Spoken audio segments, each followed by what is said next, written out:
Hey, what's up, everybody? This is Mia Hall TV, and I am here and hosting Brown Girls Glow Live, a show where we teach girls how to grow, lead, overcome, and win. Today, I'm excited to talk about the American Black Film Festival, where I was able to go and really meet so many filmmakers, learn so many things about different films and of course different happenings that's going on. I'm glad that I also was able to meet a lot of independent creators, people that are creating content on their own. Maybe they're not necessarily going through distribution channels or traditional distribution channels, and they are putting their work out there on social media. There is no middleman there, and winning film festivals, winning jury prizes, right? And just so much more. So sit back, relax, and enjoy. So I had an amazing time this year. Like I said in the last video that I did, I went in 2017. So that was 9 years ago. And so to be back for the 30th anniversary, the homecoming, I can tell that a lot of people came home and, that some people were there for the first time, of course, but I definitely know that a lot of people, came back and just really enjoyed it, really enjoyed the community, really enjoyed the people. So for me, I went Wednesday night, I went to Miami, and then I left on Saturday night. And for anybody that knows the festival, Saturday night is the legendary white party. It's literally called the legendary white party. And so I missed that because I scheduled my flights like that. So, like I said, I went 9 years ago, so I didn't remember how to fest, but trust and believe, now I know, and I will not be doing that next time or next year. I really want to go back next year because it was super fun. So, like I said, I got in Wednesday night, but I really didn't get to go anything. And there were panels during the day. So, tip number one for me would be know the schedule and know that likely, I'm pretty sure they'll probably do the same thing next year, but panels are all day Wednesday. They have the opening night, Wednesday night. And then, when you leave, really the last day is Sunday, which is the community day. And you want to at least be able to go to the community day and the white party on Saturday night. So if you can help it, don't book your ticket on Saturday night. And also looking at the schedule, I did hear somebody say that if you are registered, you can sign up for text updates. So that's very convenient that, when screenings are starting, they text you and you can get those updates. So I know that's great. I know they also had an app. So I'm sure that you can set up notifications on the app in order to get notifications of when screenings are coming up, panels are coming up, so you won't miss a thing.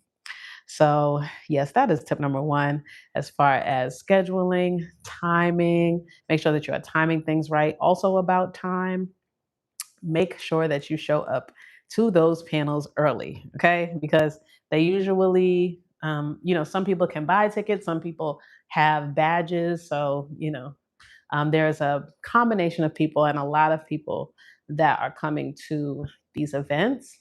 And so you want to get there early because if you do not, it will be hard to get in. It was several events that people were trying to get into. If they showed up at 2 o'clock for them, and the panel started at 2 o'clock, no, you were you were sitting in the lobby watching it and not getting inside unless you found a way to swoop your way in there, or if you were like talent, then you can get in. So I would say definitely look at time and arrive like 30 minutes early if it's like a popular panel, especially in the yeah, just anywhere honestly, because all the panels were actually really good. I don't think I saw one panel that was like low attendance, honestly. There really wasn't.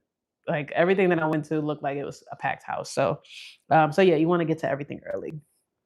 So then on um, Thursday was a great day. I went over to the convention center at about 11 o'clock and know the entrance of the convention center.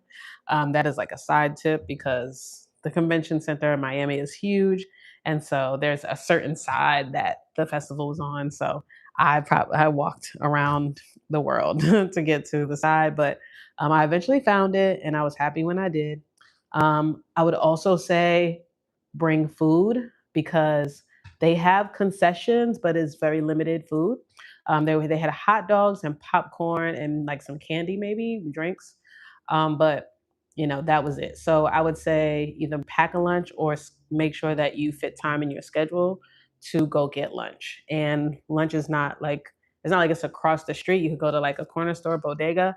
You will have to walk a few blocks to be able to go to. There are things over there, of course, because you know, um, it's it's right off the well, it's not right off the strip actually, but it's close to things, but just, you'll be walking at least 3 blocks. So it's not like you can just run really quickly and get something. You will have to be intentional about it. And it'll probably take at least like 15 minutes, if not longer, to go get some food. So make sure you go get some food.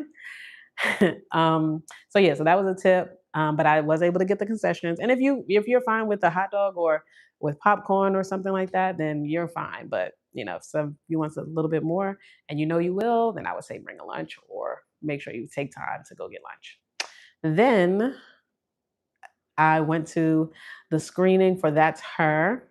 That's pretty much that's pretty much the only film that I saw. Yep. That's Her was the only film that I got the opportunity to see. Wish I could have saw Funny Feelings, but I missed my time. But and that's the thing with the schedule. Like, make your schedule before. That's one more thing about time. Make your schedule before. You should make sure you do that. So yeah, but just about I'm like tying in tips and my experience. So I was able to go to the That's Her screening, ask a question. They did have Q&A, so I was able to ask the producers. Shout out to Dr. Stephen Love, Dr. Love, and Nina Saravina, but Nina Lee. Um, I believe she co-wrote it. She, Country Rain originally wrote it, but then he got the woman's perspective. So, she was on that. It was it was a great story. And Coco Jones was the co-lead in there as well. So that was wonderful. So yeah, it was a great film. Q&A after, and I was sitting next to Mike Bless, and um, he, was like, "Oh, are you interviewing people?" And I was like, "Yes." And I was like, I wanted to interview him, but I didn't ask. So that would be my, another tip to definitely ask for the interview. Like, you're there to, especially if you're there getting content. Like some people, you're not a content creator, you don't want to get content. That is perfectly fine. But if you're a content creator and you want to get some interviews, why not? Walk around, make sure that your, mic is accessible and ready to go. If somebody says yes, just say, "Hey, can I ask you one question on camera?" And they might say no. If they do, keep going to the next person or keep going into the next panel. Or you can just, give a recap yourself. And that's what I did. I did a recap myself. Oh, that's what I could post. But yeah, I did a recap myself of That's Her. So, I just talked about it a little bit. And actually, so I didn't get to interview anybody that was a part of the project.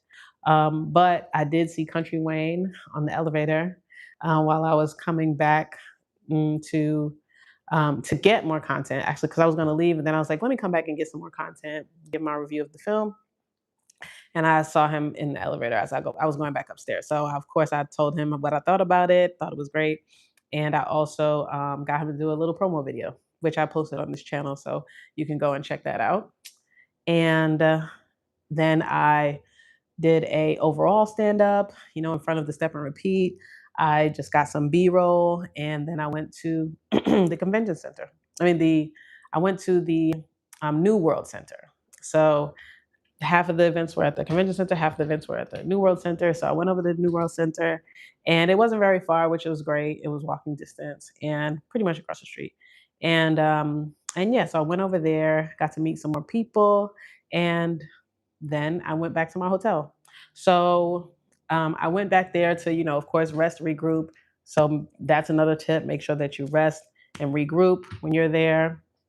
Then and then I went out. It was pouring, raining cats and dogs. Seriously, it was raining cats and dogs. And so I made sure to go and wait. I pretty much waited until it kind of slowed down a little bit, and then I called a cab. And my friend Yelissa, she invited me to go to. Actually, they were having a rap, not a rap party. They were having a celebration for a film. I think it was called '93 something. And they were having a hip hop '90s party, '90s theme party. And so, it was late, but I was like, let me just go because Taikisha, who went to Hampton University, she actually works for ABFF. She started out as an intern, but is now, no, she started out as a volunteer and she's now like part of the staff. She was serving as staff this year. So she told me, she was like, make sure you go to the events like after, like make sure you go to the events that you can just enjoy, like that's not, the panels and things like that. Because yeah, that's just a good space. So I was very intentional about every night trying to go to like a party or a reception, like something that's a little bit more relaxed. Because in those environments, you can talk to people and you can get to know people just kind of like genuinely. Even though, of course, you can do that. I'm genuine, so I'll know you can. If you're genuine, you'll genuinely get to meet people, regardless. But even for yourself, being able to relax and just be in a setting when you're more relaxed, then you'll have fun and you get to talk to people. You just get to know people for who they are, which is a beautiful thing, which I love. So it's not really about, what you do. Everybody kind of there pretty much does the same thing as far as like in the arts, in the creatives, and in the creative industry, in the movie industry, in the filmmaking industry. And so to be able to meet people, when they let their hair down a little bit, it was great. So I was happy. I met Bashir, who um, I believe is created Sherman Showcase, and I know that he has some partners. His Harvard classmate, so that's a fellow Harvard Crimson, and also Southside. I know he co-created Southside. So yes, it was great to meet him because I love both shows, and I love the work